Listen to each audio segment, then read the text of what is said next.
साहित्य आपण ऐकणार आहोत. कहाणी संपत शनिवारची.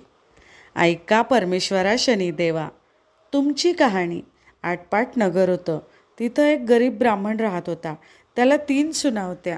पावसाळ्यात तो लवकर उठे, सकाळीच जेवण करी, लेकी सुनांसह शेतावर जाई, धाकट्या सुनेला मात्र घरी ठेवी.